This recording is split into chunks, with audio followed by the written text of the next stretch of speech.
کوئی پریشانی ہو سب سے پہلے کس کا دروازہ کھٹکھٹایا جائے؟ اللہ کا۔ یعلم خائنۃ الاعین وما تخفی الصدور، وہ آنکھوں کی خیانت کو بھی جانتا ہے، سینوں کے رازوں کو بھی جانتا ہے۔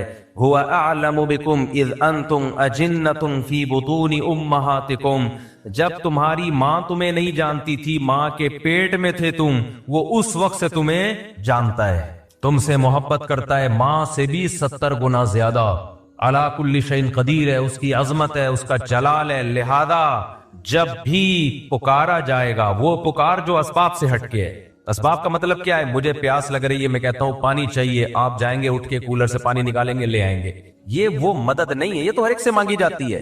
ایک مدد وہ ہوتی ہے اس کے ارادے کا نام، جب وہ کسی چیز کا ارادہ کرتا ہے تو دو کام کرتا ہے، یا تو ویسے اسباب پیدا کر دیتا ہے یا بغیر سبب کے کام کر دیتا ہے۔ وہ بغیر سبب کے کام کرے، اس کو معجزہ اور کرامت کہتے ہیں۔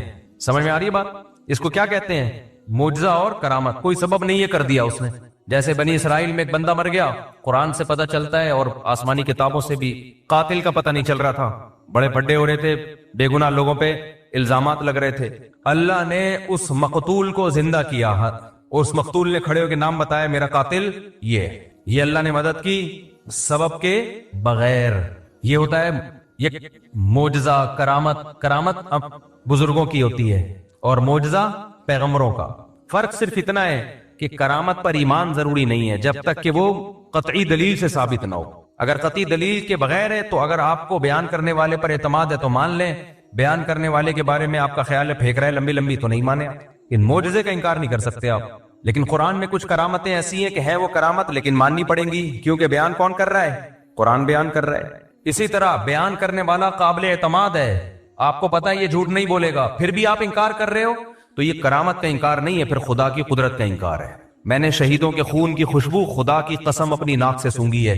اب جس کو مجھ پہ اعتماد ہوگا مان لے گا یار اللہ کی قدرت ہے، بندہ شہید ہوا اور اس کے خون سے اللہ نے خوشبو پیدا کر دی۔ لیکن آپ کو اگر مجھ پہ اعتماد نہیں ہے، آپ کا خیال ہے یہ مولوی صاحب پھینکو ہیں، تو نہ مانو آپ۔ لیکن آپ کا خیال ہے کہ مولوی صاحب پھینکو نہیں ہے، کیوں پھینکوں گا بھائی؟ کیوں جھوٹ بولوں گا میں؟ اتنی بڑی قسم مسجد میں ممبر پہ بیٹھ کے کیوں اٹھاؤں گا؟ اس کے باوجود بھی اگر آپ انکار کر رہے ہو کہ نہیں جی شہید کے خون سے خوشبو آ ہی نہیں سکتی، تو پھر یہ ہمارا انکار نہیں ہے، پھر یہ خدا کی قدرت کا انکار ہے۔ یہ وہی لا مذہبیت ہے، الحاد ہے، جس کی بیس پہ لوگوں نے خدا کا انکار کیا ہے۔ کیونکہ آج بہت سے لوگ بابوں کی کرامتوں کا انکار کرتے کرتے لمٹ کراس کر چکے ہیں، کرامت کے وجود ہی کے منکر ہو گئے۔ یہ غلط ہے، کسی بھی چیز کے اعتدال سے اس پہ رد کیا جائے گا۔ سمجھ میں آ رہی ہے کہ نہیں آ رہی بات؟ توحید یہ نہیں ہے کہ آپ کرامتوں کا انکار کرتے ہیں، توحید کرامت کا وجود تو توحید کی بڑی دلیل ہے کہ یہ اللہ کی قدرت ہے۔ تو مدد اسباب سے ہٹ کے کون کرتا ہے؟ بولو اللہ۔ اب اللہ جب مدد کرتا ہے تو دو طریقے ہوتے ہیں اس کے، یا تو بغیر سبب کے کر دے گا، جیسے میں نے مثالیں دی، فرعون کو، موسیٰ علیہ السلام کو فرعون سے کیسے بچایا؟ ناکامی کے نقشے پہلے پیدا کیے۔ حضرت موسیٰ علیہ السلام نکلے بنی اسرائیل کو لے کر، گھوڑے پہ جا رہے ہیں دوڑتے ہوئے، راستہ بھلا دیا اللہ نے، صحیح ہے نا؟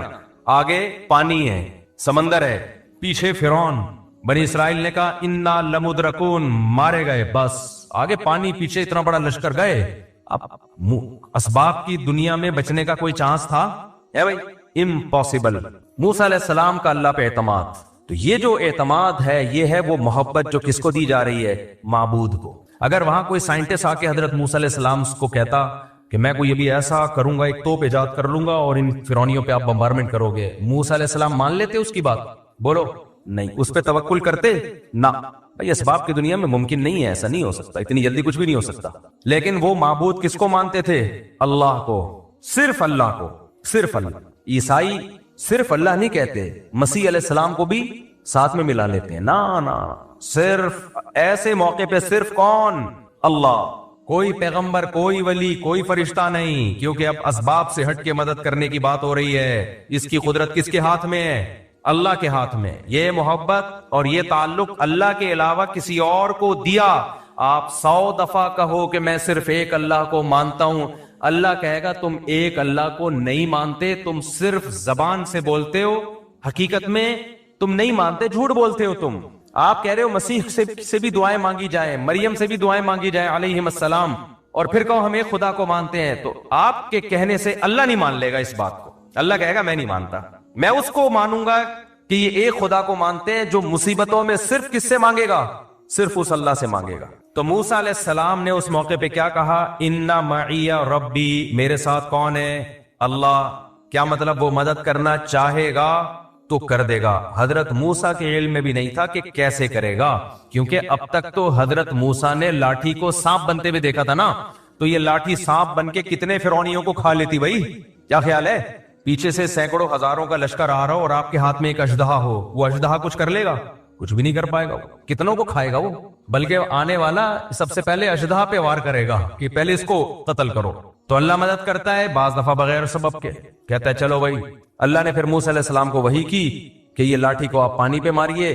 حضرت موسیٰ نے لاٹھی پانی پہ ماری اور فَكَانَ كُلُّ فِرْقٍ كَالطَّوْدِ الْعَظِيمِ، وہ جو پانی تھا 2 پارٹ میں ڈیوائیڈ ہو کے پہاڑوں کی طرح کھڑا ہو گیا، سارا جمع ہو گیا ایک طرف. اس سے بھی پتا چلتا ہے کہ معجزہ ہو یا کرامت ہو، اس میں ولی یا پیغمبر کے ارادے کا دخل نہیں ہوتا.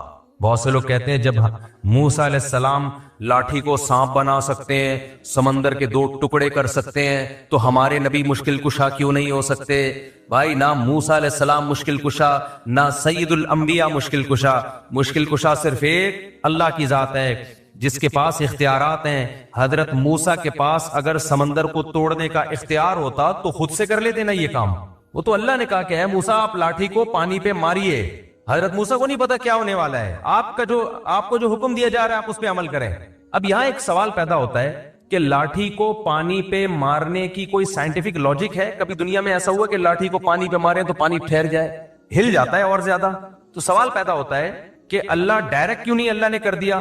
موسیٰ علیہ السلام نے اللہ سے کہا کہ اللہ ہماری مدد کر. اللہ نے کہا ٹھیک ہے، اور پانی کو روک دیا اللہ نے. کیا خیال ہے بھائی؟ روک دیتے اللہ تعالیٰ کلمہ کن کی طاقت سے. چلو بھائی نکل جاؤ. موسیٰ کو کیوں کہا جا رہا ہے علیہ السلام کو کہ لاٹھی مارے پانی پہ؟ کیوں؟ اللہ تعالیٰ کے کاموں میں نا ایک حکمت نہیں ہوتی، ایک کام میں 20 حکمتیں حاصل ہوتی ہیں. موسیٰ کلیم اللہ کی لاٹھی پانی پہ اس لیے مروائی جا رہی ہے کہ لوگوں کے دلوں میں موسیٰ کی فضیلت بھی بیٹھے کہ اللہ یہ کام خود بھی کر سکتا تھا لیکن اپنے کلیم کی لاٹھی سے یہ کام لے رہا ہے، یہ بتانے کے لیے کہ اس سے میرا جو تعلق ہے، وہ موسیٰ کلیم اللہ سے جو مجھے محبت ہے، وہ تم میں کسی اور سے وہ محبت نہیں ہے. اس کی لاٹھی سے میں سمندر کے 2 حصے میں ٹکڑے کروں گا. تو جیسے اللہ پیغمبر کی فضیلت کو بیان کرنے کے لیے کام خود کرتا ہے، لاٹھی اور ہاتھ پیغمبروں کا استعمال کرتا ہے، ایسے ہی بعض ولی اللہ ہوتے ہیں جن کی فضیلت کو بیان کرنے کے لیے کام اللہ کرتا ہے. ہاتھ کس کا استعمال ہوتا ہے؟ بزرگ کا، تاکہ لوگوں کو پتا چلے کہ سارے بابے 2 نمبر نہیں ہوتے، کچھ بابے 1 نمبر بھی ہوتے ہیں. بعض لوگوں نے بابوں کا انکار کرتے کرتے خود بابے بن گئے اور باقی سارے بابوں کی نفی کر دی. یہ غلو ہے. سمجھتے ہو؟ جب نہیں پڑھو گے رات کو تو کیسے سمجھو گے بات؟ دیکھو سلیمان علیہ السلام نے کہا کہ ایکم یاتینی بعرشہا قبل ان یاتونی مسلمین. اپنے دربار میں کہا ملکہ سبا اپنے کنٹری سے آ رہی ہے، اس کے آنے سے پہلے کون ہے جو اس کا تخت اٹھا کے لے آئے گا؟ ایک جن نے کہا میں لے آؤں گا، اتنی ٹائم لگے گا اس میں. ایسا نہیں ہوگا ڈھن گیا تھوڑا ٹائم لگتا ہے آنے میں اور جانے میں. ایک بزرگ تھے جن کے پاس انجیل کا زبور کا علم تھا. انہوں نے کہا انا آتیک بہ قبل ان یرتد الیک طرفک. اے پیغمبر آپ کی پلک جھپکنے سے پہلے میں وہ تخت حاضر کروں گا. یہ کہا اور تخت حاضر. تو یہ کیا تھا؟ معجزہ تھا یا کرامت تھی؟ کرامت، کیونکہ غیر نبی کے ہاتھ پہ. اور ہر ولی کی کرامت پیغمبر کا معجزہ ہوتا ہے. پیغمبر کا معجزہ، کیونکہ وہ ولی کے ہاتھ پہ کرامت اسی لیے ظاہر ہوتی ہے کہ وہ اس پیغمبر پر ایمان لاتے ہیں. اگر ایمان نہ لاتے تو وہ کرامت ظاہر نہیں ہوتی. تو یہ پیغمبر کی فضیلت ہے. اب یہ لوگ کہتے ہیں سلیمان علیہ السلام کے ہاتھ پہ تو کرامت ظاہر ہوئی نہیں، بزرگ کے ہاتھ پہ ہو گئی. یا آج کل لوگ کہتے ہیں نا ہم جب بزرگوں کی کرامتیں بیان کرتے ہیں، یہ کرامت یہ کرے، صحابہ کے ہاتھ پہ تو ہوئی نہیں، تم لوگ کے بزرگوں کے ہاتھ پہ ہو گئی. یہ ممکن ہے کہ ایک کی فضیلت زیادہ ہو اس کے ہاتھ پہ کرامت ظاہر نہ ہو، اور ایک کی فضیلت کم ہو اس کے ہاتھ پہ کرامت ظاہر ہو جائے. یہ ممکن ہے. سلیمان علیہ السلام کا مقام زیادہ تھا، وہ تخت نہیں لے کر آئے. بزرگ کا مقام کم تھا، انہوں نے سیکنڈوں میں تخت حاضر کر دیا. اب جو شرک ذہنیت والے لوگ ہیں وہ کہیں گے دیکھو اللہ نے بزرگوں کو بھی اختیارات دے رکھے، سیکنڈ میں تخت یہاں سے وہاں اٹھا کے لے آئے. اسی لیے ہم داتا دربار پہ جاتے ہیں کہ وہ سیکنڈوں میں حمل ٹھہروا دیں. میاں بیوی میں حمل نہیں ٹھہر رہا, دوائیں کھا کھا کے پاگل ہو گئے, تو وہاں جائیں گے تو حمل ٹھہر جائے گا. صحیح ہے نا, ایک دفعہ جائیں گے حمل ٹھہر جائے گا. ان کو پاس یہ اختیارات ہیں. ہم جائیں گے تو ہمارے آنے والی مصیبتوں کو وہ دور کر دیں گے. جب ان کو کہا جاتا ہے یہ تو شرک ہے, تو کہتے ہیں پھر سلیمان علیہ السلام کے دور کے بزرگ نے یہ جب کیا شرک, وہ بھی تو شرک تھا. تو جواب کیا ہے بھائی, وہ بزرگ نے نہیں کیا, وہ کس نے کیا ہے؟ اللہ نے کیا ہے. وہ اللہ نے کیا ہے. اللہ نے اس بزرگ کے دل میں الہام کر دیا تھا میں یہ کام کرنے والا ہوں, اور اس کے لیے میں نے آپ کی سلیکشن کی ہے, قبول ہے. انہوں نے کہا ہاں ہو گیا. اگر ان بزرگ کے پاس یہ اختیارات ہوتے تو وہ تو تخت ہی دائیں بائیں کرتے رہتے بیٹھ کے. کیا خیال ہے آج اگر کوئی بزرگ ہو جس کے پاس یہ اختیار ہو, وہاں سے وہ امریکہ کے صدر کا تخت اٹھا کے یہاں لے آئے, اس کی اب تخت کا دور گیا, اب کرسیاں آ گئی ہیں کہ جی امریکہ کے صدر کی کرسی چاہیے مجھے تاکہ میں بیٹھ کے اس پہ صدر امریکہ بن جاؤں, ٹھک کرسی آئی. تو وہ صاحب کیا کرتے, یہ جو لوڈنگ کا جتنا کام ہے ان کا سارا بزنس ہپ.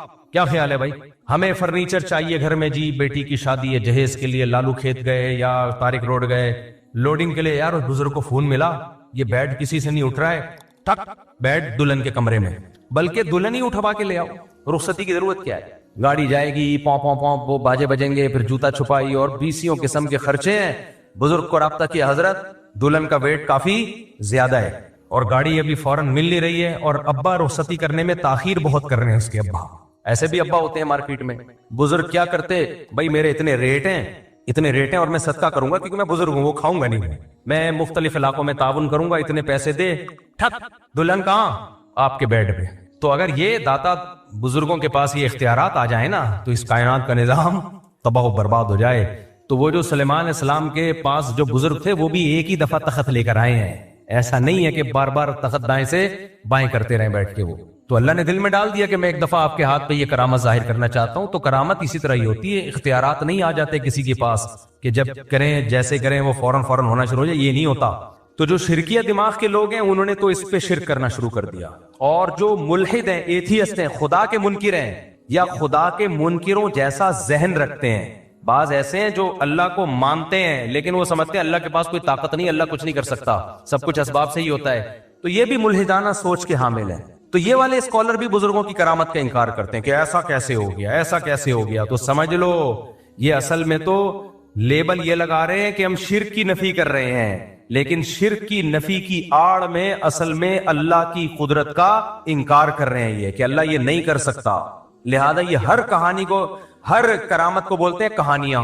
ہر کرامت کو کیا بولتے ہیں, کہانیاں سنا رہے ہیں. بھائی کچھ کرامت کے واقعات مستند ذریعے سے ہوتے ہیں. فضائل اعمال میں جو کرامت کے واقعات بیان کیے گئے ہیں وہ شیخ الحدیث مولانا زکریہ نے خود بیان نہیں کیے, وہ جن لوگوں کی کتابوں سے بیان کیے وہ سارے مستند لوگ ہیں. ان میں بہت سے تو بخاری مسلم اور حدیث کی کتابوں کے راوی ہیں. اگر آپ ان کو جھوٹا قرار دو گے تو آپ کو حدیث پہ اعتماد ختم ہو جائے گا. تبھی یہ جتنے لوگ ہیں نا جو فضائل اعمال کی کرامتوں پہ اعتراض کرتے ہیں, یہ مولانا زکریہ کو تو بولتے ہیں کہ انہوں نے کہانیاں سنائی ہیں. جس کتاب سے مولانا زکریہ نے وہ کرامت کا واقعہ لیا ہوتا ہے اس کتاب کے مصنف کو کبھی نہیں کہتے کہ یہ جھوٹا ہے. نہیں آ رہی میرا خیال ہے بات. تبھی فضائل اعمال, فضائل صدقات کی کرامتوں کے واقعات پہ کوئی بھی اعتراض کرے نا تو فوراً بولو کہ ٹھیک ہے تو اپنی بات پہ قائم رہنا. جس کتاب سے انہوں نے کرامت لی ہے اصل میں تو اس کتاب کا مؤلف جھوٹا ہے نا, تو بول کے اس کتاب کا مؤلف جھوٹا ہے. پھر جب وہ بولے تو پھر آپ بتاؤ کہ اس کتاب کا مؤلف کیا تھا, اس کی حیثیت محدثین کی نظر میں کیا تھی. تبھی یہ جتنے لوگ ہیں یہ بس امت میں تفریقہ پھیلاتے ہیں. تو اعتدال کی راہ کیا ہے, نہ تو ہر بزرگ کی کرامت کو مانا جائے. یہ ٹاپک سے میں ہٹ گیا, دوبارہ اصل ٹاپک پہ آ رہا ہوں. نہ تو ہر بزرگ کی کرامت کو مانا جائے گا, ایک بات. مستند ذریعے سے جو کرامت ہوگی اس کو مانا جائے گا. دوسری بات, کرامت کا مطلب کیا ہے, اختیارات کسی کے پاس نہیں ہے. کبھی کبھار اللہ کسی کی فضیلت کو بیان کرنے کے لیے, جیسے سلیمان علیہ السلام کے دربار میں کوئی بزرگ تھے, اللہ والے ہوں گے, کوئی جانتا نہیں تھا ان کو, اللہ نے ان کی بزرگی کو ظاہر کرنے کے لیے ان کے ہاتھ پہ کرامت ظاہر کر دی کہ دیکھو یہ بھی میرے نیک بندے ہیں. تو کبھی اللہ ایسا کر دیتا ہے, لیکن اس کا یہ مطلب نہیں ہے کہ اب ہم اس کو پکارنا شروع کر دیں. اختیارات کس کے ہاتھ میں ہیں, اللہ کے ہاتھ میں. اختیارات اللہ کے ہاتھ میں تھے, پھر اس نے موسیٰ کی لاٹھی سے, موسیٰ علیہ السلام کی لاٹھی سے سمندر کے 2 ٹکڑے کر دیے. کیے کس نے, اللہ نے. تو سمندر کے 2 ٹکڑے کروانے ہو تو کس کو پکارا جائے گا, اللہ کو. پھر اللہ کی مرضی بھائی. تو اللہ 2 طرح سے مدد کرتا ہے, ایک اسباب سے ہٹ کے, جیسے موسیٰ علیہ السلام کی مدد کی, کوئی سبب نہیں ہے, سمندر کو 2 ٹکڑے میں ڈیوائڈ کر دیا, چلو بھائی چلو یہاں سے جاؤ. جب فرعون آیا دوبارہ ملا دیا اللہ نے. اس طرح سے بھی اللہ مدد کرتا ہے. اور ایک یہ کبھی کبھار ہوتا ہے, یہ اللہ کی عادت بولو نہیں ہے. عادت اللہ کی اسباب پیدا کرے گا. اللہ کی عادت کیا ہے؟ مثال کے طور پر آپ کمارے چھڑے چھاٹ اللہ سے دعا مانگ رہے ہو میں بھی صاحب اولاد بن جاؤں, تو ایسا نہیں ہوگا آپ کو حمل ٹھہر جائے اور بچہ پیدا ہو جائے. نہ. یا کوئی لڑکی دعا مانگ رہی ہے اللہ بغیر شوہر کے اولاد دے دے, اولاد دے دے. کوئی آ کے مولوی صاحب کہیں گے تیرا دماغ خراب ہے, شوہر کے بغیر اولاد نہیں ملتی. ہو کہ معاذ اللہ نقل کفر کہ حضرت مریم کو بھی تو بغیر شوہر کے مل گئی تھی. بھائی وہ ونس اپون اے ٹائم, کبھی اللہ ایسا کرتا ہے کہ اسباب کے بغیر مدد کر لیتا, ونس اپون اے ٹائم, ورنہ ایسا نہیں ہوتا. معجزے کرامات بہت کم ہوتے ہیں اور ان پر شرعی حکم کا مدار نہیں ہوتا. خوب سمجھ لو, شریعت جو ہمیں فیصلے کرنے کا حکم دیتی ہے وہ معجزوں اور کرامتوں کو دیکھ کے نہیں بلکہ گراؤنڈ ریئلٹی کو سامنے رکھ کے فیصلے کرنے کا حکم دیتی ہے. معجزے کرامت صرف اللہ اپنی قدرت بیان کرنے کے لیے کہ میں یہ بھی کر سکتا ہوں, اس کے زیادہ اس کی حیثیت نہیں ہے. مثال کے طور پر آپ فرار ہوئے, کسی ملک میں جنگ چھڑ گئی, آپ بھی مظلومن فرار ہوئے وہاں سے, اور آپ نے وہ والا راستہ اختیار کیا جہاں سمندر ہے. اب کوئی کہہ رہا ہے وہاں سمندر ہے, پاگل کہاں جائے گا, آگے نہیں, ادھر سے انڈا موڑ سے لیفٹ سائڈ پہ مڑ جا, ادھر سے ہوتا ہوا گلشن اقبال سے ہوتا ہوا ٹھٹھا کی طرف نکل جا. وہ کہہ رہے نہیں میں کہاں جاؤں گا, سینڈ سپٹ اور ہاکس بے کی طرف جاؤں گا. کسی نے کہا وہاں آگے راستہ بند ہو رہا ہے. کہے گا تجھے اللہ کی قدرت پہ یقین نہیں ہے, موسیٰ علیہ السلام بھی تو اسی ٹریک پہ چلے تھے, آگے راستہ بند تھا, اس خدا نے اپنی قدرت دکھائی اور سمندر کو 2 حصوں میں تقسیم کر دیا. تو میں جب وہاں جاؤں گا آگے اللہ اپنی قدرت سے کشتیاں بھیج دے گا, اللہ اپنی قدرت سے سمندر کو پھاڑ دے گا. تو ہم کہیں گے تیرا دماغ ہو گیا ہے خراب, نہیں آئی میرا خیال ہے بات. ہم کیا کہیں گے, تیری کھوپڑی ہو گئی ہے آؤٹ. ہم کہیں گے بھائی موسیٰ علیہ السلام جان کر اس راستے پہ نہیں چلے تھے, بھول گئے تھے راستہ. چلے تو وہ اس ٹریک پہ تھے جو خشکی کا راستہ جاتا ہے, وہ راستہ ہی بھول گئے, بس اللہ نے اپنی قدرت دکھانی تھی. کہ نہیں تم اللہ کی قدرت کے منکر ہو, کیا اللہ سمندر کو 2 حصوں میں تقسیم نہیں کر سکتا؟ بھائی کر تو سکتا ہے, تو اللہ کرے گا, کر تو سکتا ہے, لیکن تجھے یہ کس نے کہا کہ کرے گا؟ ایک دفعہ مجھے یاد ہے کوئی مجھے مشورہ دے رہا تھا, کوئی ایسے بے احتیاطی والا مشورہ دے رہا تھا. میں نے کہا یار حالات ٹھیک نہیں ہے, اس طرح میرا جانا ایسے موقع پہ وہاں ٹھیک نہیں ہے, آج کل تھریٹس بہت ہیں, تھوڑا پرانی بات ہے, جان کا خطرہ ہے. اس نے کہا اللہ نے چاہا تو اللہ بچائے گا. میں نے کہا کہ اللہ نے نہیں چاہا تو تیرا باپ بچائے گا پھر؟ کہنے نہیں اللہ نے چاہا تو اللہ بچا لے گا. یہ تو ہمیں پتا ہے اللہ نے چاہا تو بچائے گا, لیکن مجھے پتا ہے کہ اللہ چاہتا ہے کہ نہیں چاہتا. میں بلیچ پی رہا ہوں, اللہ نے چاہا تو اللہ بچا لے گا. مجھے پتا ہے یہاں فلاں جگہ پہ دہشت گردی ہے, قتل و غارت ہو رہے ہیں, نہیں جاؤ بھائی, وہاں پہ بم پھٹ رہے ہیں, حالات خراب ہیں, اللہ نے چاہا تو اللہ بچا لے گا. تو ٹھیک ہے, بہت سے لوگوں کو اللہ نے بچایا بھی ہے. اب کراچی کے جو حالات خراب چل رہے تھے, جگہ جگہ بم دھماکے ہو رہے تھے, بنارس لوگ جاتے تھے نا, وصیت کر کے جاتے تھے کہ میں بنارس جا رہا ہوں. بنارس والا ادھر آتا تھا, وصیت کر کے آتا تھا میں انڈا موڑ آ رہا ہوں. ایسی جنگ چل رہی تھی, لوگوں نے کہا ویزے لے کے جاؤ بھائی. تو کراچی کے حالات دیکھے ہیں نا, تو اس میں کہا جاتا تھا بھائی گھر سے باہر مت نکلو, نہیں جی اللہ بچائے گا.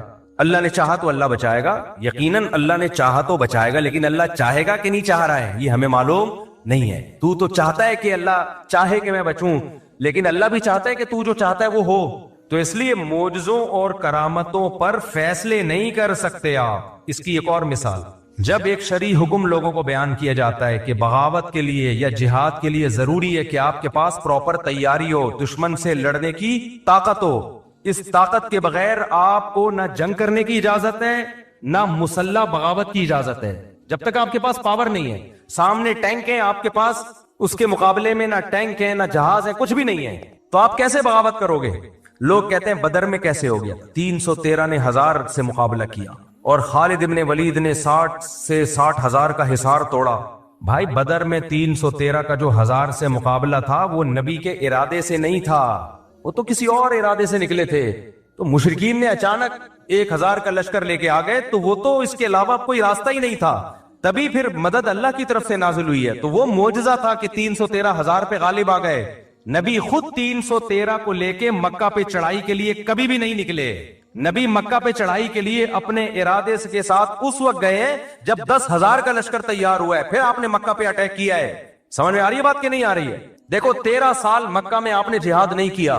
کچھ لوگ کہتے ہیں ایمان نہیں بنا تھا. نا اس وقت کا جو ایمان تھا وہ بعد میں اس لیول کا ایمان تو کبھی بن ہی نہیں سکتا, کیونکہ قرآن کہہ رہے جو ہجرت سے پہلے ایمان لے آئے نا ان کا ایمان سب سے تگڑا ہے. بلال حبشی کا ایمان رضی اللہ عنہ، ابو بکر کا ایمان، عمر بن خطاب کا ایمان، سیدنا علی کا ایمان، سیدنا عثمان کا ایمان، سیدنا عبداللہ بن مسعود کا ایمان. یہ وہ لوگ تھے جب اسلام انتہائی کمزور تھا، ایسے پاورفل ایمان والے لوگ تھے یہ. اس وقت منافق کا تصور ہی نہیں تھا، لیکن آپ نے جہاد کیا اس 13 سال میں. بولو صبر صبر صبر، صبر کی تلقین. اتنا ظلم ہوا ہے. خباب ابن ارت رضی اللہ تعالیٰ عنہ نبی کے پاس آئے کہ مجھے میرا مالک جو ہے آگ کے انگاروں پہ لٹاتا ہے، اور اتنے بڑے بڑے کھڈے پڑ گئے تھے کمر میں. یا رسول اللہ الا تستنصر لنا، آپ اللہ سے ہمارے لیے مدد کی دعا کیوں نہیں کرتے؟ تو خباب ابن ارت یہ بھی تو کہہ سکتے تھے یا رسول اللہ آپ تلوار اٹھائیں ہم جہاد کرتے ہیں، یا نبی کہتے تلوار اٹھاؤ ہم کیا کرتے ہیں؟ جہاد.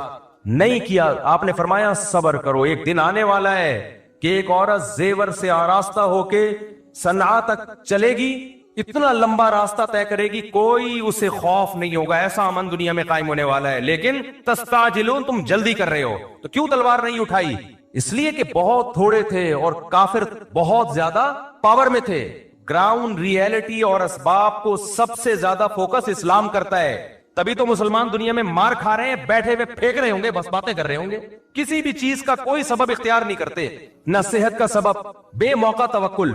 تو نبی نے مکہ میں 13 سال صبر کیا ہے کیونکہ طاقت بولو نہیں تھی. اتنے سے لوگ نہیں لڑ سکتے بھائی، اتنوں سے. حضرت بلال کے سینے پہ پتھر رکھے جا رہے ہیں، وہ پتھر نہیں ہٹا سکتے، اور ایسی قوم کو حکم دیا جائے کہ تم ان کے خلاف کیا کرو، لڑائی شروع کر دو. وہاں اتنا کر سکتے تھے کہ جان بچا کے مکہ سے نکل جائیں. جان بچا کے کیا کریں؟ یہ نکلنا بڑا مشکل تھا، مکہ والے نکلنے نہیں دے رہے تھے. اس کے لیے آپ صلی اللہ علیہ وسلم نے پلاننگ کی ہے. جب مشرکین نے آپ کے قتل کا فیصلہ کیا تو اللہ نے وحی کی کہ اب آپ مکہ سے نکل جائیں کیونکہ یہ آپ کو قتل کرنا چاہتے ہیں. تو اس کے لیے بھی پلاننگ کی ہے کہ مکہ اور مدینہ کا جو راستہ تھا وہ استعمال نہیں کیا گیا کیونکہ مشرکین کو پتا تھا اسی ٹریک پہ چلے ہوں گے. نہ اپوزٹ والا راستہ جو مدینہ سے دور کر دیتا ہے، اس راستے پہ آپ چلنا شروع ہوئے. تو آپ تو معجزہ اور کرامت، آپ کے ہاتھ پہ تو معجزے ظاہر ہوتے تھے. آپ کہتے بھائی چلو نکلو یار. بچانے والا کون ہے؟ اللہ ہے بھائی. جس اللہ نے موسیٰ کو بچا لیا سمندر کے 2 ٹکڑے کر کے، وہ مجھے کیوں نہیں بچائے گا؟ چلو نکلو. نہ فرمایا یہاں سے نہیں ادھر سے جائیں گے تاکہ کسی کو شک ہی نہ ہو، کسی کو وہم ہی نہ ہو. تو معجزے اور کرامت کے واقعات سن کے نا، یہ صرف اللہ کی قدرت پہ ایمان لانا ہے ہم نے کہ اللہ کبھی کبھار اس طرح بھی مدد کر لیتا ہے. کرنا وہی ہے جو اسباب کہہ رہے ہیں. کتنے شوگر کے مریضوں کو دیکھا ہے رسگلے کھا رہے ہوتے ہیں، کہتے ہیں موت تو ایک دن لکھی ہوئی ہے اور اللہ ہے بچانے والا. تو میں ان سے کہتا ہوں موت لکھی ہوئی ہے، تیری بہت جلدی لکھی ہوئی ہے، کیونکہ اللہ کو پتا تھا یہ شوگر کا پیشنٹ ہے، لڈو کے ڈبے کھا جائے گا، لہذا اگلی 1 جنوری سے پہلے فرشتوں کو آرڈر ہوا ہوتا ہے کہ اس کی لکھی ہوئی ہے 31 دسمبر کے 12 بجنے سے پہلے اس کو اٹھا لینا، ڈیٹ چینج نہیں ہونی چاہیے. لکھا ہوا تو ہوتا ہے لیکن وہ لکھا ہوا ہماری حرکتوں کے حساب سے ہی ہوتا ہے. سمجھ میں آ رہی ہے بات کہ نہیں ہے؟ موت لکھی ہوئی ہے لیکن اس میں حرکتیں بھی لکھی ہوئی ہیں کہ یہ اتنی جلدی مر جائے گا. کیوں؟ کام سارے مرنے والے کرے گا یہ، اس لیے کیا ہو جائے گا؟ جلدی مرے گا. تو موت کا ایک دن یقیناً متعین ہے لیکن اس کے اسباب بھی متعین ہے. سمجھتے ہو کہ نہیں سمجھتے ہو؟ تبھی مسلمانوں میں آپ دیکھ لو، موٹا ہے تو موٹا ہی ہوتا چلا جا رہا ہے، پھیلتا چلا جا رہا ہے. غیر مسلم اسباب کو فوکس کر رہے ہیں، اس صبح اٹھ کے ورزش بھی کرتے ہیں.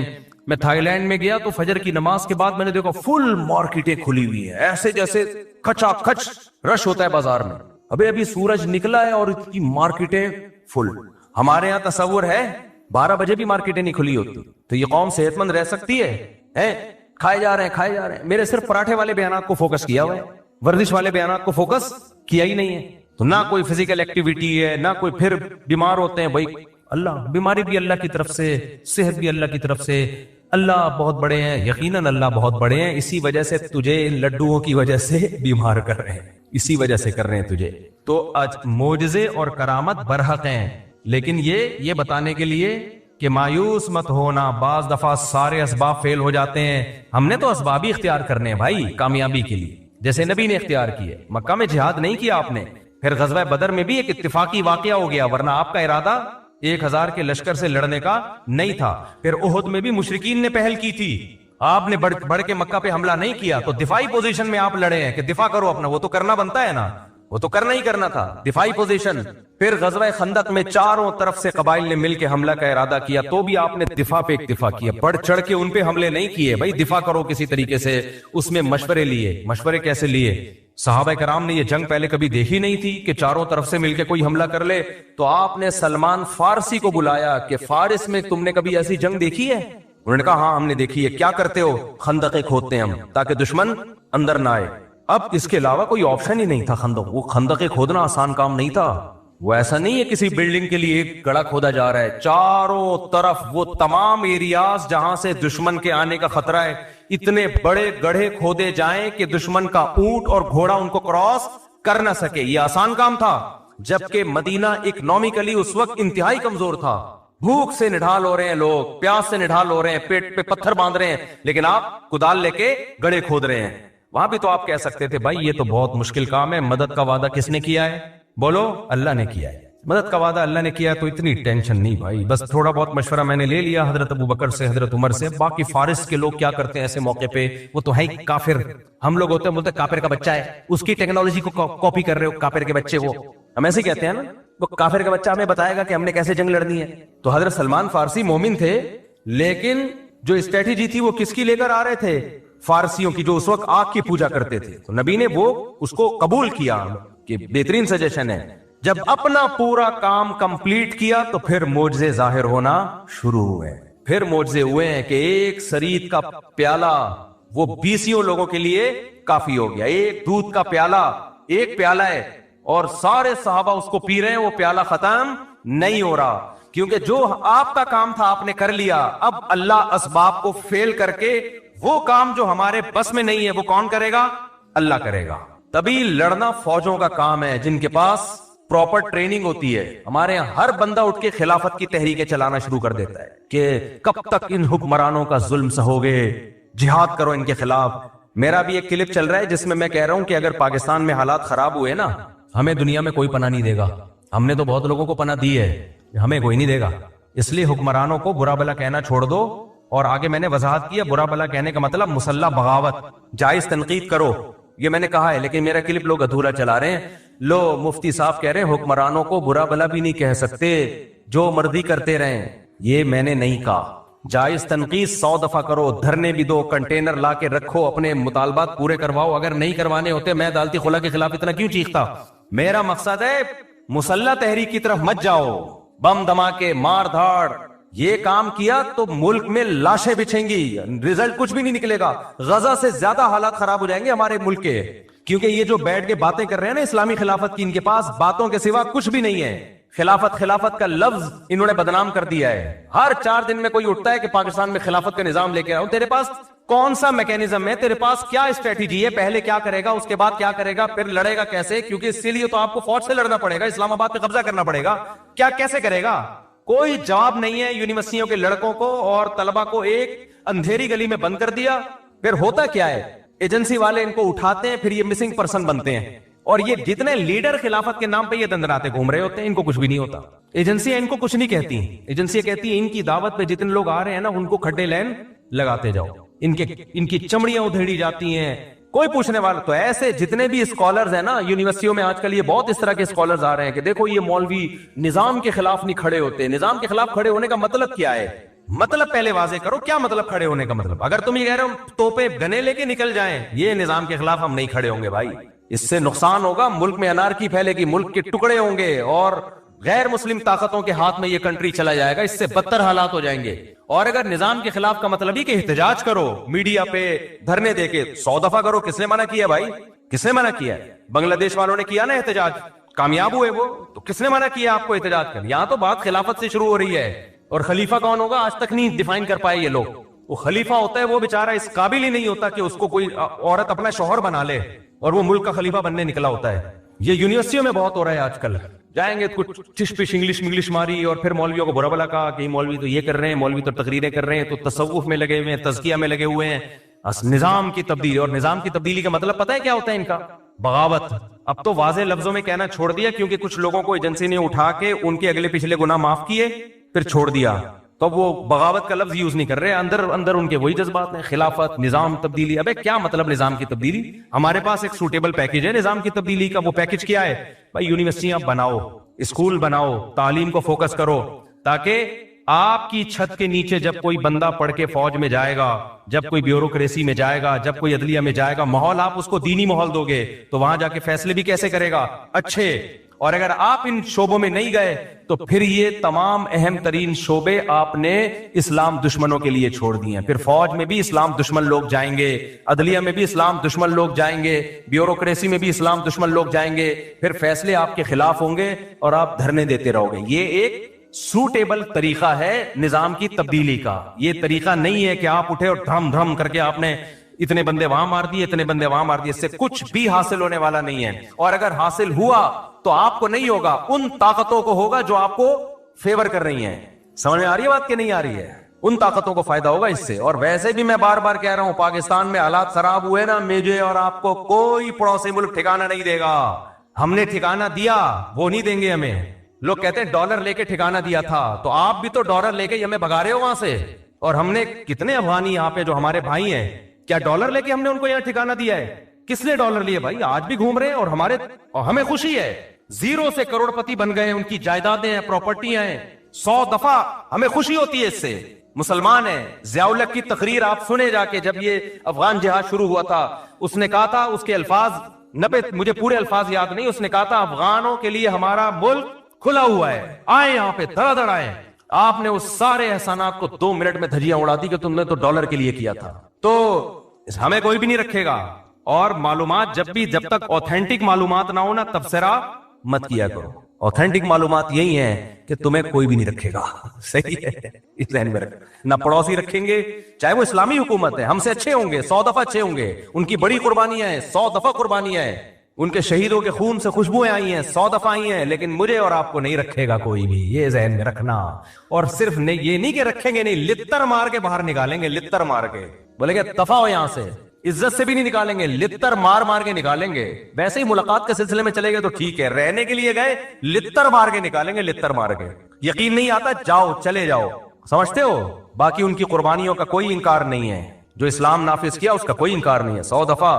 اور سب ہمارے بھائی ہیں بھائی, کسی سے نفرت پھیلانا مقصد نہیں ہے. جتنے پڑوسی ملک ہیں ہم ان سے ہم تو انڈیا سے دوستی کے قائل ہیں, جو خالصتاً کافر ملک ہے. بس صرف اتنی نالج دینا مقصد ہے کہ تمہیں کوئی رکھے گا نہیں. سمجھ رہے؟ اور صرف نکالیں گے نہیں, لتر مار کے نکالیں گے. اس پہ لوگ اعتراض کر رہے ہیں میرے بیانات پہ. میں تو جو گراؤنڈ ریئلٹی وہ بیان کر رہا ہوں, باقی تو ہم تو دوستی کے قائل ہیں بھائی. اور جو بھی ہیں پڑوسی ملک کے ہمارے بھائی ہیں, 100 دفعہ آج بھی ہم ان کے لیے قربانی دینے کے لیے تیار ہیں, 100 دفعہ تیار ہیں. اس کو ہم سب سے بڑا جہاد سمجھتے ہیں. لیکن میں یہ بتا رہا ہوں کہ بس جو ظرف آپ کا ہے وہ ساری دنیا کے سب لوگوں کا نہیں, اس لیے اپنے ملک کی حفاظت کرو. آج ہم کسی کو پناہ بھی اس لیے دے رہے ہیں, دے بھی اس لیے رہے ہیں کہ ہمارے پاس ایک کنٹری ہے. نہیں ہوا ختم. جب بات کو میں سمیٹ کے ختم کرتا ہوں تو اللہ 2 طرح سے مدد کرتا ہے انسانوں کی. بعض دفعہ اسباب کے بغیر, جیسے معجزے و کرامات. لیکن اللہ کی عادت کیا ہے؟ اسباب پیدا کر دیتا ہے. کیا پیدا کر دیتا ہے بھائی؟ اسباب. ایسی جگہ سے اسباب پیدا کرتا ہے جہاں سے آپ کا گمان بھی نہیں ہوتا. تو پھر ملحد کہتا ہے یار یہ تو سبب سے ہو رہا ہے نا, یہ تو سبب سے ہو رہا ہے. کیوں تو سبب سے ہو رہا ہے, یہ تو اللہ کہاں کر رہا ہے؟ بھائی وہ سبب پیدا کس نے کیا ہے؟ اللہ نے کیا ہے. وہ سبب پیدا کرنے والا کون ہے؟ اسلام جو دنیا میں آیا غالب آئے, وہ بھی تو اسباب سے آیا نا. وہ اسباب پیدا کس نے کیے؟ اللہ نے کیا. ایسی جگہ سے اللہ اسباب پیدا کرتے ہیں جہاں سے آپ کا گمان بھی نہیں ہوتا. اور بعض دفعہ اسباب فیل کون کرتا ہے؟ اللہ. آپ سمجھتے ہو بہت دولت آ گئی, بہت کچھ ہو گیا, آپ اللہ کو بھلا دیتے ہو. اللہ آپ سے دولت چھین لیتا ہے. چھینتا کیسے ہے؟ سبب پیدا کر دیتا. کوئی ایسی بیماری لگا دی, ساری دولت اس بیماری میں خرچ, جائیدادیں تقسیم ہونا, جائیدادیں بکنا شروع. ایسے لوگ ہم نے دیکھے ہیں, ایک بیماری ہوئی, علاج میں زیرو ہو گئے بالکل. کروڑوں کروڑوں روپے جو انہوں نے کمائے تھے ختم, بھیک مانگنے پہ آ گئے. حضرت حکیم اختر صاحب رحمہ اللہ تعالی ایک واقعہ بیان کیا کرتے تھے. ابھی بھی ان کا بیان انٹرنیٹ پہ پڑا ہوا ہے کہ گلشن اقبال میں ایک سیٹ صاحب رہا کرتے تھے, ہر وقت مولویوں کی برائی, مولوی ایسے, مولوی ایسے. کچھ لوگوں کو پتہ نہیں, کوئی اللہ وافر میں کوئی بچپن میں کچھ الٹے سیدھے واقعات شاید ہو جاتے ہیں ان کے ساتھ کسی 2 نمبر مولوی کے, تو وہ ہر مولوی کو برا سمجھتے ہیں. بھائی ہر مولوی برا نہیں ہوتا یار, تو ان کو ٹھڑک ہو جاتی ہے, کوئی مولوی ایسے, مولوی ایسے, مولوی ایسے. ایک صاحب مجھے ملتا ہی مولوی ایسے, مولوی ایسے, مولوی ایسے, مولوی 2 نمبر. میں نے کہا کیا ہو گیا بھائی؟ پھر انہیں واقعہ سنایا کہ بچپن میں جو ان کے ساتھ ہوا تھا, کوئی قاری صاحب سے کچھ غلط ہو گئی. تو میں نے کہا یار ایک نے غلط کر لیا آپ کے ساتھ, جو 100% ہے, اس قاری کو چھتر لگاؤ سالے کو. لیکن یہ تھوڑی کہ سارے قاری ایسے یار, وہ سارے مولوی ایسے ایک ونس اپون اے ٹائم آپ کے ساتھ ہو گیا اور آپ کو بھی تو چاہیے تھا نا کہ تھوڑا سا اتنا, اس کی تو 100% غلطی ہے, لیکن آپ نے جو اندھا اعتماد کیا وہ کہہ رہے میں تو بزرگ سمجھ کے گیا تھا اس کے پاس. تو بزرگ بھی بعض بڑے ڈینجرس قسم کے ہوتے ہیں, 2 قسمیں تو بزرگوں کی ہے نا, 2 نمبر اور 1 نمبر. تو بعض دفعہ ایسا ہو جاتا ہے جس کی وجہ سے پھر آدمی کہتا ہے. تو وہ حکیم اختر صاحب نے فرمایا کہ وہ ہر وقت مولوی ایسے, عالم ایسے, بزرگ ایسے, نہ نماز نہ روزہ نہ زکات. اس کو معدے کا کینسر ہو گیا. کینسر جب ہوا ہے تو حالت خراب, ڈاکٹر نے کہہ دیا اتنے دن کے مہمان ہو. اب دبلا ہونا شروع ہو گیا, ہڈیاں وڈیاں جو بےچارے کینسر ہو گئے. تو اس کو اللہ نے توبہ کی توفیق دے دی. اس کو اندازہ ہو گیا جو میری جو دبدباہٹ اور روب اور سارے ڈاکٹر آج سائنس اپنی ترقی کی انتہا کو پہنچی ہوئی ہے, 1 کروڑپتی آدمی کو زندگی نہیں دے سکتی. جوان بھی تھا, اس کو اندازہ ہو گیا بھائی یہ سب مادی اسباب کی 2 ٹکے کی حیثیت نہیں ہے, موت اپنی آنکھوں سے نظر آ رہی. حکیم اختر صاحب نے فرمایا کہ اس نے سارے علماء کو بلایا, سب سے معافیاں مانگی, بھائی مجھ سے غلطی ہوئی ہے, توبہ کی اور دنیا سے چلا گیا. یہ پرانے زمانے کے ملحد تھے, جب لتر پڑھتے تھے تو اللہ یاد آ جاتا تھا. آج کے ملحد اتنا ڈھیٹ ہے نا, صبح شام عذاب اپنی آنکھوں سے دیکھے, پسے ابو جہل کی طرح.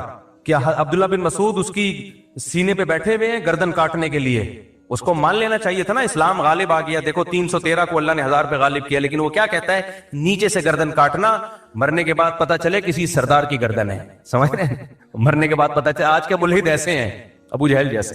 تو اس لیے میرے بھائی جو محبت اللہ کو دینی ہے وہ محبت کیا ہے, پکارنا صرف اس کو ہے. تو کرسچینٹی سے بھائی جو ہمارا مذاق اڑا ہے, ہم ہر مسیحی کو نہیں چھیڑتے, جو اسلام کا مذاق اڑا رہا ہے نا, مسلمانوں نے ٹالرنس نہیں ہے, برداشت نہیں ہے, یہ نہیں ہے, وہ نہیں ہے. بھائی مسلمان کا جرم تمہارے جرموں سے ہلکا ہے. تم نے ایک جرم ایسا کیا ہے نا شرک کا, وہ ایک ترازو کے پلڑے میں جب لا کے رکھا جائے گا تو اللہ کہے گا مسلمان جیسا بھی ہے مانتا صرف مجھے تھا, اور تم جتنے بھی اچھے ہو میرے ساتھ عیسیٰ ابن مریم کو تم نے شریک کر لیا, تمہارا ایک جرم لاکھوں کلو کا ہے. صحیح ہے نا, اور مسلمانوں کے چھوٹے چھوٹے 20 جرم بھی اس جرم کا مقابلہ نہیں کر سکتے. حضرت عمر رضی اللہ تعالیٰ عنہ حدیث کے راوی ہیں, مشہور حدیث جس کو حدیث جبریل کہا جاتا ہے, کہ آپ صلی اللہ علیہ وسلم کی محفل میں ایک شخص آیا, اور کیا تھا, شدید بیاض الثیاب, انتہائی سفید کپڑے اس شخص نے پہنے ہوئے, شدید سواد الشعر, انتہائی سیاہ بال, لا یرا علیہ اثر السفر ولا یعرفہ منا احد. کتنی عجیب بات ہے, کہہ رہے ہم میں سے کوئی اسے جانتا بھی نہیں تھا لیکن اس پہ سفر کے کوئی آثار تھے بھی نہیں. تو بہت عجیب سی بات ہے یا نہیں ہے کہ ایک بندے کے اتنے سفید کپڑے, جبکہ وہ اس محلے کا بھی, کیونکہ پہلے تو اونٹوں پہ پیدل آتے تھے نا, تو بھائی میلے کپڑے ہوتے ہیں, ہم کہتے ہیں پتہ نہیں کہیں سے کہاں سے آیا ہوگا, مصر سے آیا ہوگا, شام سے آیا ہوگا, کہیں سے آیا ہوگا. وہ لوگ تو سب ایک دوسرے کو جانتے تھے, جیسے گاؤں میں جانتے, صدیوں سے اکٹھے رہ رہے ہیں, لیکن کپڑوں کی سفیدی سے لگ رہا ہے بھائی مقامی آدمی ابھی نہا دھو کے آیا ہے, مگر ہم میں کوئی اس کو جانتا نہیں. اور ایسا جوان کہ اس کے انتہائی سیاہ بال, اور نبی سے اتنی بے تکلفی کا اظہار جیسے کوئی پرانا دوست ہو. حتی اسند رکبتیہ الی رکبتیہ ووضع کفیہ علی فخذیہ, اپنے گھٹنے نبی کے گھٹنوں کے ساتھ ملا دیے, ایسے 2 زانوں چپک کے بیٹھ گیا, اور اپنے ہاتھ اپنی یا نبی کی ران مبارک پہ رکھ دیے. تو کتنا عجیب منظر ہے. لیکن حضرت عمر فرماتے ہیں ہم میں یہ گویا حدیث کا مفہوم ہے کہ ہم میں ہمت نہیں ہوئی کہ نبی سے پوچھے کہ یہ کون ہے. بھائی دیکھ رہے ہیں بس جو بھی منظر ہے دیکھتے رہو, وہ کیا رہا ہے. بھائی نبی جب نہ اس کو ڈانٹ رہے ہیں نہ اسے کچھ کہہ رہے ہیں, ہوگا کچھ ہمیں نہیں پتا. اور پھر آگے کیا فرماتے ہیں کہ نبی سے سوال پوچھا, یا محمد اخبرنی عن الاسلام, آپ مجھے بتاؤ اسلام کیا ہے. تو آپ صلی اللہ علیہ وسلم نے بتانا شروع کیا, الاسلام ان تشہد ان لا الہ الا اللہ وان محمد رسول اللہ. سب صحابہ بیٹھے ہوئے ہیں, سب یہ منظر دیکھ رہے ہیں, مگر کسی کی ہمت نہیں ہے کہ وہ نبی کی مجلس میں پوچھ لے. چپ کر کے دیکھتے رہو کیا ہو رہا ہے. ہم ہوتے 20 دفعہ ہم درمیان میں پہلے اس کو گریبان سے پکڑ کے باہر نکالتے ہیں, تو ہے کون, کس سے پوچھ کے آیا ہے, اور تو پہلے بتا, تو تیرے کپڑوں پہ نہ کوئی اثر ہے, تو جن تو نہیں ہے کہیں. بھائی دیکھ رہے ہیں کہ جب نبی کچھ نہیں کہہ رہے تو سب سے زیادہ اعتراض کس کو ہونا چاہیے تھا, نبی کو. تو نبی ہم سے زیادہ جانتے ہیں, تو جب وہ خاموش ہے تو ہم بھی کیا کریں, چپ کر کے بیٹھے رہے, آرام سے خاموشی سے بیٹھے رہے. اور پھر کتنا عجیب منظر کہ گھٹنے نبی کے گھٹنوں مبارک کے ساتھ ملا کے پوچھ رہے ہیں کہ اخبرنی عن الاسلام, آپ بتاؤ مجھے اسلام کیا ہے.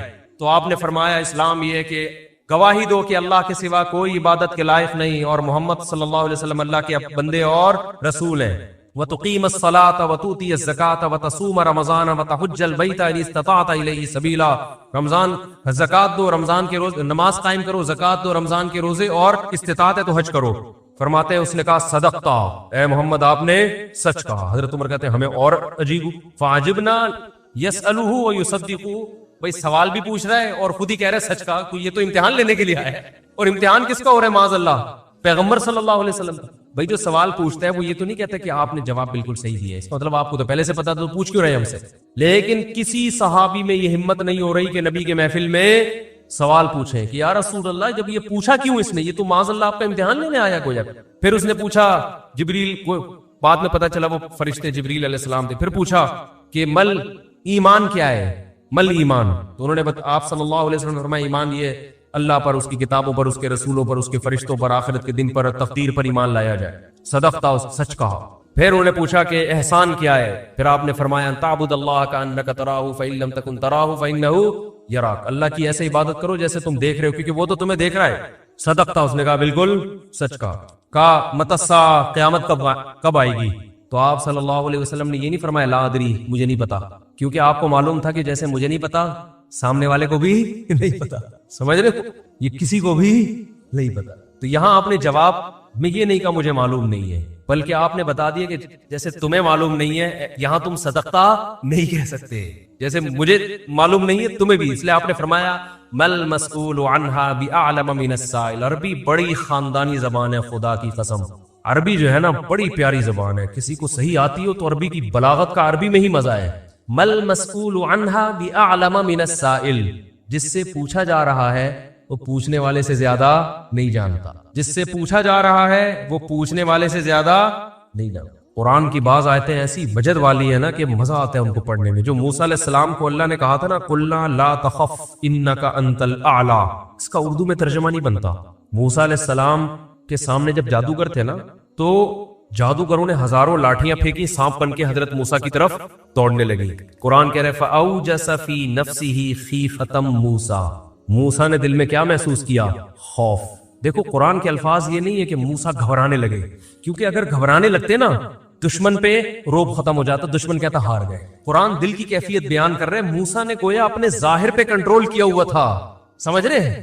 ظاہر پہ کیا کیا ہوا تھا حضرت موسیٰ علیہ السلام نے؟ کنٹرول کے مجھے بالکل گھبراہٹ نہیں ہے، لیکن قرآن دل کی کیفیت بیان کر رہا ہے، دل میں کیا تھا؟ خوف۔ یہ بلاغت ہے، فأوجس فی نفسہ، خاف موسیٰ نہیں ہے، موسیٰ خوفزدہ ہو گئے۔ اس لیے ہم کہتے ہیں نا فلاں خوفزدہ ہو گیا، تو اس سے یہ متبادر ہوتا ہے کہ یعنی دیکھنے میں ایسا لگ رہا تھا کیا ہو گیا، اس خوف کے آثار دل سے کہاں آئے؟ جسم پہ۔ حضرت موسیٰ نے اپنے اوپر کنٹرول کیا کہ یہ اتنا بڑا مقابلہ ہو رہا ہے اسلام اور کفر کا، ایمان اور کفر کا، کہ اگر میں گھبرانے لگا نا ان کے سامنے تو یہ ان سے ان کا مورال کیا ہو جائے گا؟ بلند۔ تو قرآن کہہ رہا ہے اوپر سے تو بڑے کانفیڈنس کے ساتھ، لیکن دل کی کیفیت کون جانتا ہے؟ اللہ۔ فأوجس فی نفسہ، قرآن کہہ رہا ہے دل کے اندر موسیٰ کو خوف محسوس ہوا۔ قلنا، ہم نے کہا، ہم نے کیا کہا؟ دل کے اندر وحی کی، اللہ نے بھی دل گھبرا رہا ہے تو دل میں وحی کی، لا تخف، اے موسیٰ خوف مت کر، انک انت الاعلی، آج کے دن تو ہی غالب ہوگا۔ یہ نہیں کہا انک الاعلی، نا نا نا نا نا، انک الاعلی نہیں کہ تو غالب ہوگا۔ انکا، دیکھو انکا کا معنی بھی وہی ہے جو انکا انتا ہے، کا مطلب بھی تو، انتا کا معنی بھی تو جب ایک دفعہ کا کہہ دیا تو دوبارہ انتا کہنے کی کیا ضرورت ہے بھائی؟ ابے چھوڑو یار، رہنے تو، تم لوگ کو بہت مشکل ہے بات، مجھے مزہ آ رہا ہے نا اس آیت میں، وہ آپ سوچ بھی نہیں سکتے۔ قرآن یہ نہیں کہہ رہا انک الاعلی کہ تو کیا ہو جائے گا، تو ہی برتر ہوگا، تو ہی غالب ہوگا۔ انکا انتا، یہ تاکید کے لیے، اے موسیٰ تو، صرف تو، ٹھیک ہے نا، اکیلا۔ الاعلی، اور اعلی بھی نہیں ہے، اصولی طور پر خبر پر الف لام داخل نہیں ہوتا، گرامر کے لحاظ سے اصولی طور پر انکا انتا اعلی ہونا چاہیے، یا انکا، سوری انتا نہیں، انکا اعلی، مبتدا معرفہ ہوتا ہے، خبر کیا ہوتی ہے؟ نکرہ۔ سمجھتے نہیں ہو بات؟ جب پڑھو گے نہیں رات کو تو سمجھو گے نہیں بات۔ انکا اعلی ہونا چاہیے، اے موسیٰ تو غالب آ جائے گا، یہ مطلب ہوگا سیدھا سیدھا ترجمہ اس۔ اللہ نے اعلی پہ الف لام لگا دیا۔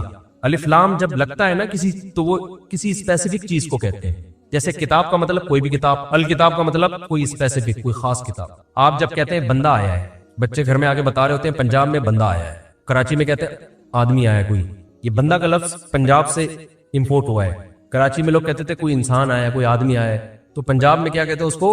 بندہ آیا۔ اچھا شگون کے انسان کا بچہ بن جائے، وہ بندہ بن جائے، ٹھیک ہے نا۔ تو ہم جب کہتے ہیں کوئی بندہ آیا ہے، یہ ایک بندہ آیا ہے، تو وہ ان نون ہوتا ہے، ابو کو بتا رہے ہوتے ہیں ابو ایک انکل آئے ہیں. اس کا مطلب کیا ہوتا ہے؟ کوئی ہے. لیکن اگر ایسا بندہ آیا ہو جس کا آپ کو پتا ہو، یعنی پہلے آ چکا ہو اور آپ اس کے انتظار کر رہے ہو، وہ اسپیسیفک وہ بندہ آ چکا ہو، تو عربی میں کہیں گے البندہ. بندہ عربی کا لفظ نہیں، لیکن میں سمجھانے کے لیے. جا رجل یو سڑے راغلے، یو سڑے کہیں گے نا، یو سڑے راغلے، موقع دے کے بھاگ لے. ایک بندہ آیا ہے جا الرجل، تو اس کا مطلب وہ ایک مخصوص بندہ ہے جس کا پہلے سے آپ کی کھوپڑی میں تصور ہے. تو قرآن کہہ رہا ہے انکا انت الاعلی.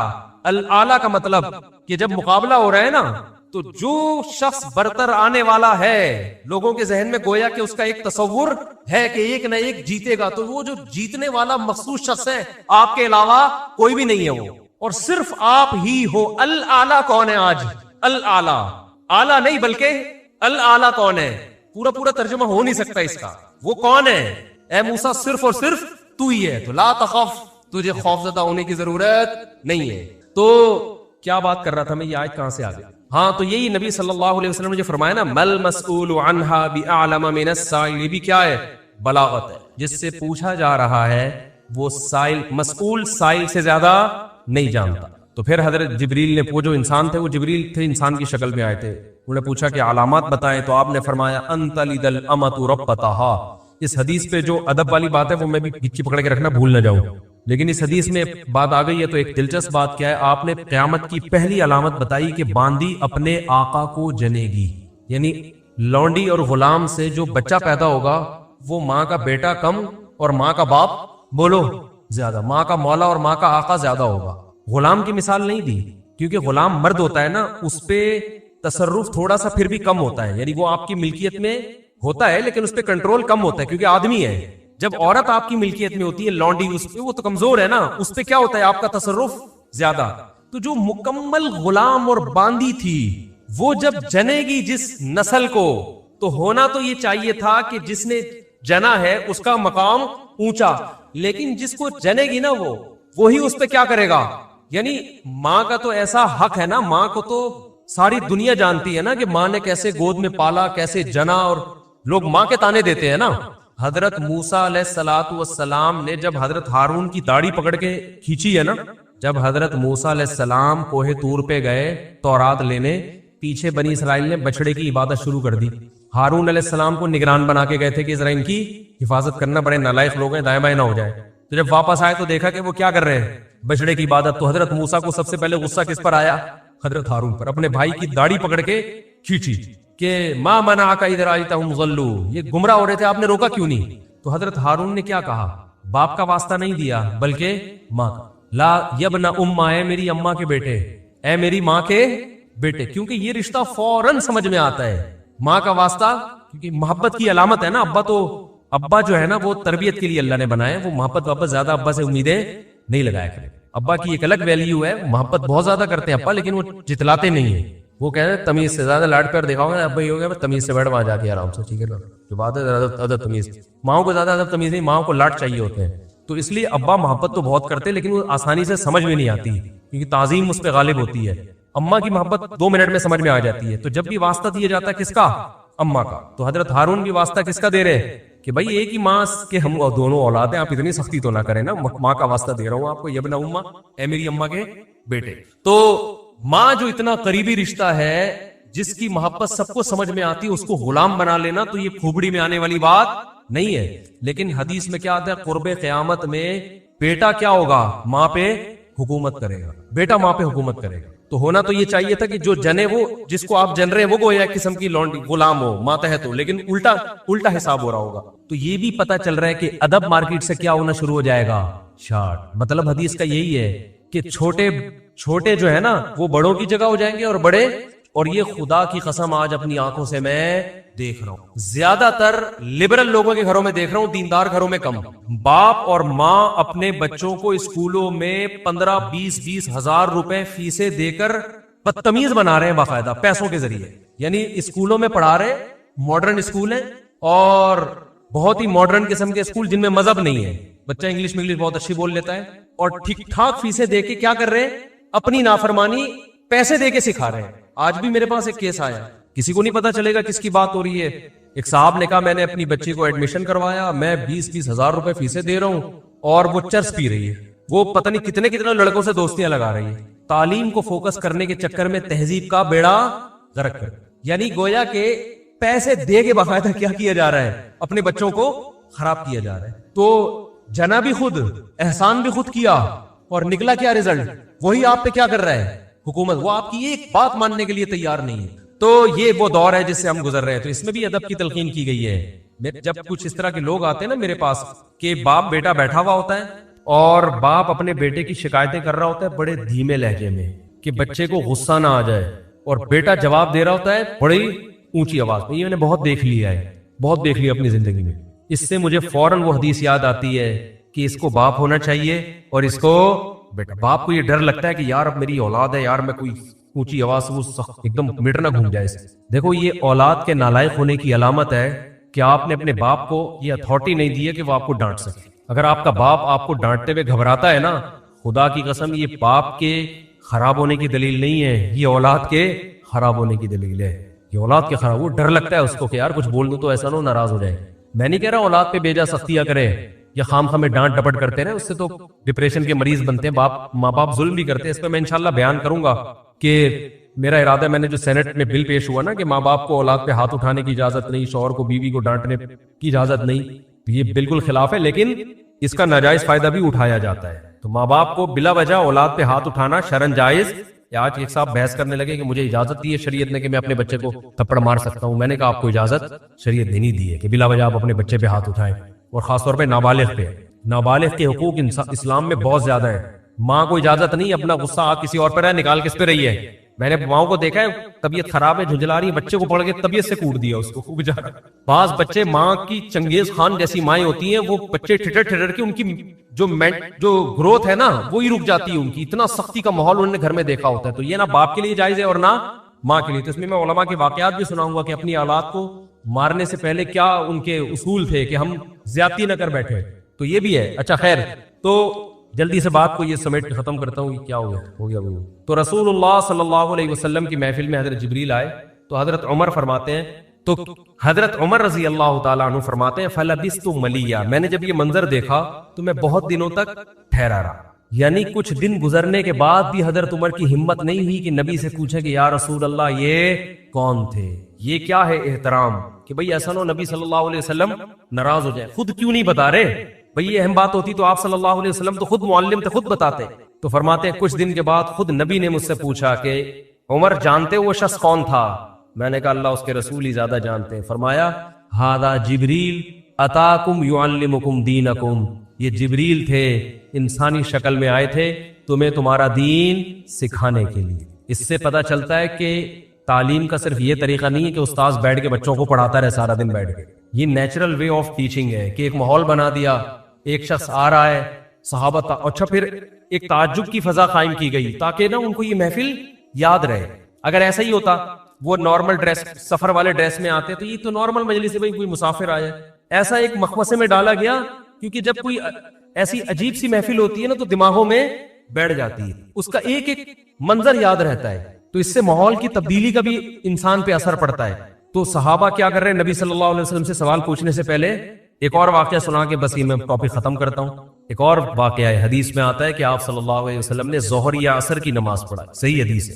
اس میں آپ نے 4 کی جگہ 3 رکعتیں پڑھاتی. کتنی؟ 3. اب صحابہ سوال نہیں پوچھ رہے کہ یا رسول اللہ یہ آپ سے غلطی سے ایسا ہوا ہے, کیا ہوا ہے, خوف زدہ. حضرت ابو بکر اور عمر بالکل پیچھے بیٹھے ہوئے ہیں. حدیث میں آتا فہابا ان یتکلماہ, آپ گھبرائے کہ آپ اس بارے میں نبی سے سوال پوچھیں. کیوں؟